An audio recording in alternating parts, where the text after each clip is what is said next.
Assalamualaikum warahmatullahi wabarakatuh. Nama saya Sona Aisyah, NIM T2019-1308. Di sini saya akan menjelaskan tentang urgensi perencanaan pembelajaran. Langsung saja, berikut merupakan urgensi perencanaan pembelajaran. Yang nomor 1 yaitu menunjukkan arah tujuan kegiatan. Nah, pentingnya perencanaan ini adalah menentukan arah. Mau dibawa kemana dalam 1 tahun ini? Karena kita tidak bisa pungkiri, dalam perencanaan pembelajaran ini ada yang namanya kalender pendidikan. Jadi dalam 1 tahun, dalam 1 kalender 1 tahun ajaran, ini hari liburnya kapan, UTS-nya kapan, UAS-nya kapan, dan lain sebagainya. Ini ditentukan di sana. Kemudian juga ada yang namanya program tahunan. Dalam 1 tahun ini program apa saja, kemudian program semester, kemudian silabus, kemudian RPP.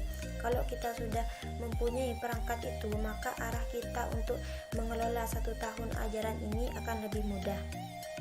Kita akan mengajar apa hari ini, misalnya kita sudah tersusun dengan baik ketika kita membuat perencanaan pembelajaran dengan baik dan benar. Kedua, yaitu memperkirakan apa yang terjadi dalam pembelajaran.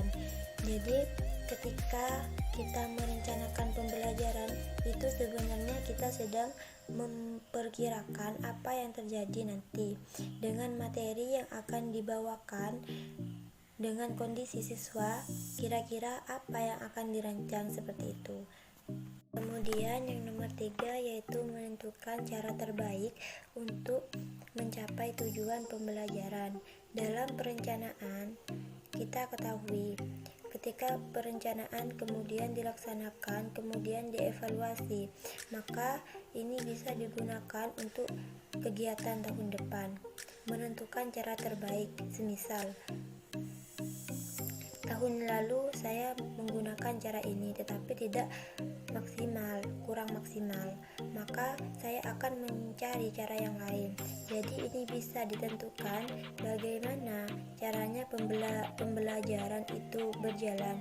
Akhirnya dia bisa menentukan cara terbaik untuk mencapai sebuah potensi yang diinginkan. Kemudian yang nomor 4, menentukan skala prioritas. Nah, jadi dalam sebuah mata pelajaran itu ada beberapa bab. Misalkan ada 10 bab. Di situ ada 3 bab yang berat dan 7 bab lainnya yang ringan. Maka kita bagi sesuai porsinya, sesuai dengan tingkat kesulitannya.